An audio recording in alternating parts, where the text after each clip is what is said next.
The sound in the storytelling of Gravity is very important. There's no sound in space. So you're in the vacuum. Sound cannot be transmitted to the atmosphere.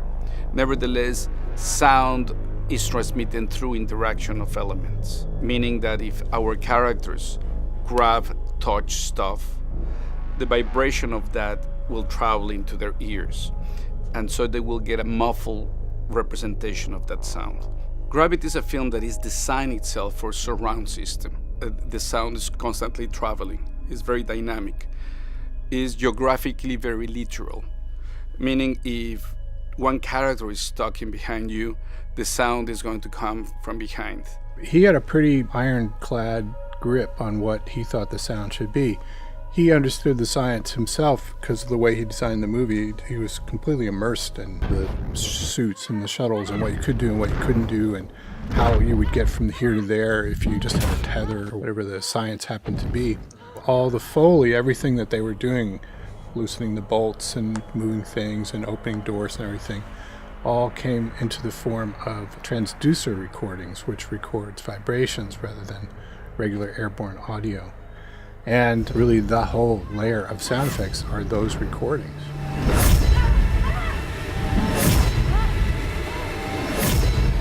And that gave us this fantastic kind of halfway. We're sort of dabbling in see an event and have a sound to go with it, which is a lot of what we normally do. Then the compromise would be, hey, there's no air, you have a helmet, you couldn't hear that, how would that happen? So we kind of split the difference there, basically, in terms of the science of it. There was a fair amount of production track. George and Sandra did a fair amount of stuff. They did some stuff in sort of like a rehearsal mode, where they were basically doing read-throughs. And some of that stuff is in the movie. There's a fair amount of stuff which was when they were shooting George and Sandra within these rigs. They were mic'd up, and I think they had mics like this kind of mic. And a fair amount of the movie is from those recordings. And then we also did a fair amount of ADR.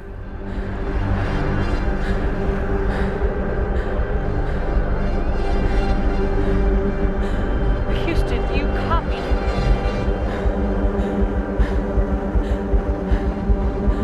Houston, this is Mission Special. And one thing about that track, which was kind of fascinating, this is one of the things that Alfonso and I worked on, was the more futzed the voices became, the more kind of realistic that is, but the less emotion is transmitted to the audience. Some of those sounds are, crucial to conveying the depth of emotion. So we were constantly twiddling the futz, trying to make it less futz or more futz based on what was happening on screen. Something that we did specifically for Gravity is that the music is composed for surround. Here the music comes from different places in the room, and it just travels and moves and clashes with other musics that are coming from other places.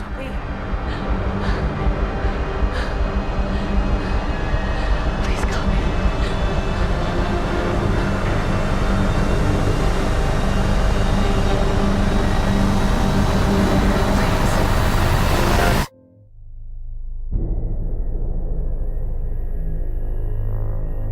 The other really big item was that the voices would pan with the characters. So it was decided that we would pan the voices with the actor. If Sandra's here, her voice came from there. George be like this, his voice there, and we would track that around. Wherever they went, we would make it follow. That has a fantastic side benefit in that it both focuses you where people are, and a lot of times in the movie stuff's flying around it. It helps you focus where you are geographically. But it also, at the same time, makes you feel more disoriented, more like you're untethered and you're floating around. You don't detach that arm's gonna carry you too far. Listen to my voice. You need to focus. I'm losing visual of you. In a few seconds I won't be able to track you. You need to detach. I can't see you anymore. Do it now.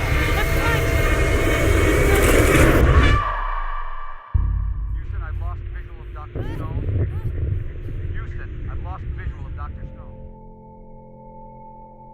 We did the original mix in 7.1, and that was very exciting. And then when we redid that mix in Atmos in this stage, we doubled down. We made it even more precise We followed the actors as closely as we could and really went through great effort to make the voices follow the actors around. Then we also had height so we could make them more elaborate pans, and that was a huge unanticipated joy. We were doing a similar flying around idea with the score as well, and that was really complicated. We sort of basically untethered everybody and unclipped everyone and let everything just kind of float around to its own sort of level. I think that Dolby Atmos is the sound system I always dream of. It's a system that offers a perfect separation, depth, and full range in every single one of the speakers. The speakers on the ceiling also complement into the experience of the immersive experience of cinema. I would use this system any moment. You have to brake! Can's empty. We're gonna hit hard. Grab a hold of anything you can.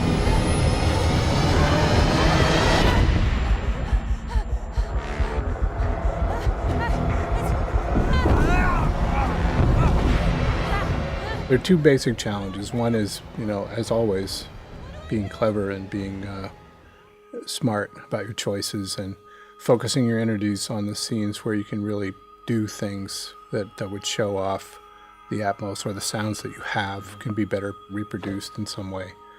And then the other question is when not to do that, when to just, hey, that sounds pretty good. Well, why should we change that?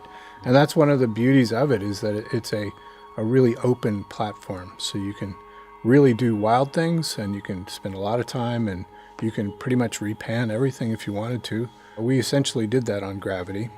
The dialogue was already 90% there, because the dialogue being all mono, essentially we made all the dialogue into objects. And then the pans were already there to the 7.1 platform, and it was just up to us to push them out here and there as the situation required. Everything that you learn helps you appreciate what a rare and fantastic collaboration that is. And particularly in a movie like this, where Alfonso is really reaching for greatness and achieving it left and right, you have the responsibility to help him achieve the soundtrack as well. And this movie for me was not taking your role for granted, that everything that we worked on day in and day out during the mix, there always seemed to be another level that we could achieve. I mean, what inspires me is the cinematic experience. A cinematic experience that is a language in itself, and as a language that you use tools. And sound is one of these tools. When you have the possibility of having sound coming out from every single different place, replicates the experience of just being alive. Just to be there in the moment, in the cinematic moment that you're presenting on the screen.